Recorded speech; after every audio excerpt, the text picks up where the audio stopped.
Hey everyone, welcome back to the Daily Drive.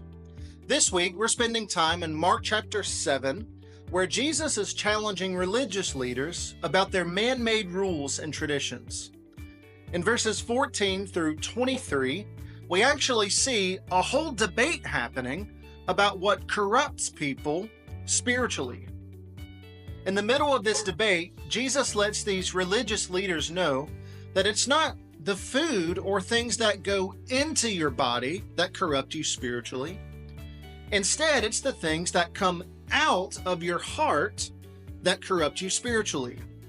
In verse 21 of that chapter, Jesus says, "For it is within and out of a person's heart that evil things come." Sexual immorality, theft, murder, adultery, greed, malice, deceit, lewdness, envy, slander, arrogance, folly, all these things come from inside and defile a person. And so if Jesus says that all these evils come from inside our hearts, the question then becomes, how should my heart feel about those kind of things?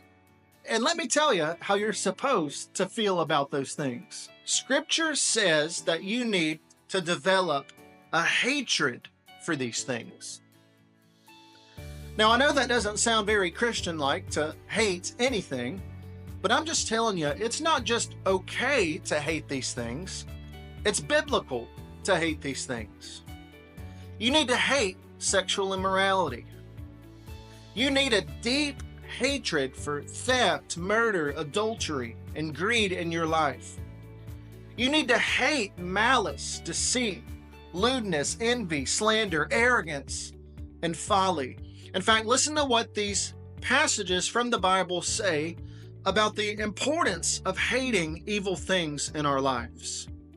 In Romans 12:9, Paul says, "Hate what is evil and cling to what is good." Proverbs 13:9 says, "A righteous man hates falsehood." Proverbs 8:13 says, "The fear of the Lord is to hate evil."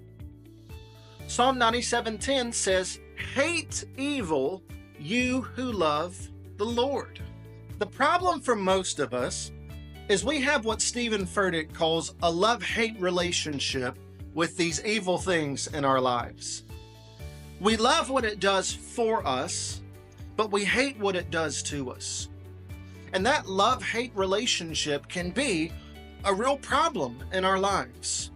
Guys, there should be no love in our hearts for the kinds of things Jesus is describing here in Mark 7.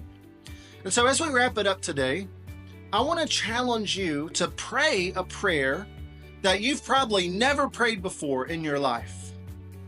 Pray that God would help you develop a deep hatred in your heart for the sin you struggle with in your life.